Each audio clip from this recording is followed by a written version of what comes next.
नमस्कार, स्वागत आहे तुमचे आपल्या सीए मराठी न्यूज चॅनलवर। आज पुन्हा एकदा एक नवीन माहिती घेऊन तुमच्यासाठी सज्ज झालो आहोत।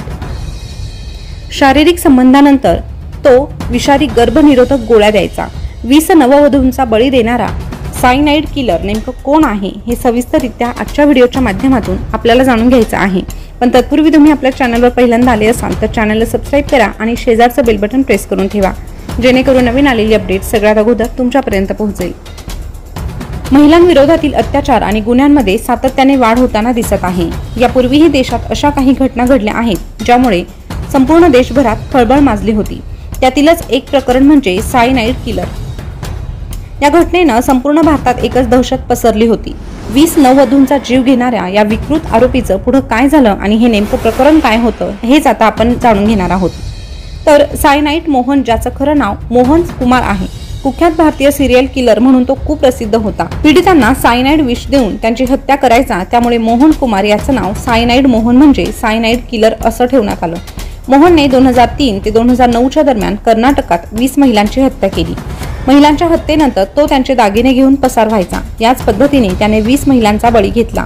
तो हत्येचा कट कसा रचायचा हे देखील आपण जाणून घेऊया। मोहन 20 ते 30 वर्ष वयाच्या अविवाहित मुलींना जाळ्यात ओढायचा आणि त्यांना प्रेमाची वचने देऊन विश्वास मिळवायचा। त्यानंतर मुलींशी लग्न देखील करायचा। लग्न केल्यानंतर त्या मुलींना शहरापासून दूर घेऊन जायचा। त्यानंतर एखाद्या हॉटेलमध्ये बनावट कागदपत्रे दाखवून थांबायचा।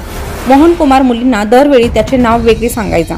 मुलींसोबत एक रात्र हॉटेलमध्ये तो थांबायचा। मुलींसोबत शारीरिक संबंध ठेवल्यानंतर दुसऱ्या दिवशी तो त्यांना गर्भनिरोधक गोळी द्यायचा। मात्र त्या गोळ्यांमध्ये सायनाइड विष असायचे। ती गोळी खाऊन मुलीचा लगेचच मृत्यू व्हायचा। मुलीचा मृत्यू झालाय की नाही याची खातरजमा करूनच तो लॉजवर परतायचा आणि सर्व पुरावे नष्ट करायचा। मोहन मुलींचा जीव घेतल्यानंतर त्यांचे दागिने आणि सर्व सामान घेऊन घटनास्थळाहून फरार व्हायचा। सायनाइड मोहनने कमीत कमी 20 तरुणींची हत्या केली होती। असं म्हणतात की पीडितांची संख्या यापेक्षा अधिक असू शकते। सुनंदा नावाच्या महिलेच्या मृत्यूनंतर नराधम मोहनचा खरा चेहरा जगासमोर आला। कर्नाटक पोलिसांनी राबवलेल्या मोहिमेनंतर 2009 मध्ये मोहनला अखेर अटक करण्यात आली। त्याच्या अटकेनंतर त्याच्या क्रूरतेचा खरा चेहरा समोर आला। त्यानंतर अनेक पीडितेची ओळख देखील पटली। खटला सुरू असताना पीडितांच्या ओळख आणि फॉरेन्सिक रिपोर्ट आणि साक्षीदार यासारखे पुरावे देखील मांडण्यात आले। त्यामुळे त्याचा गुन्हा देखील सिद्ध होऊ शकला।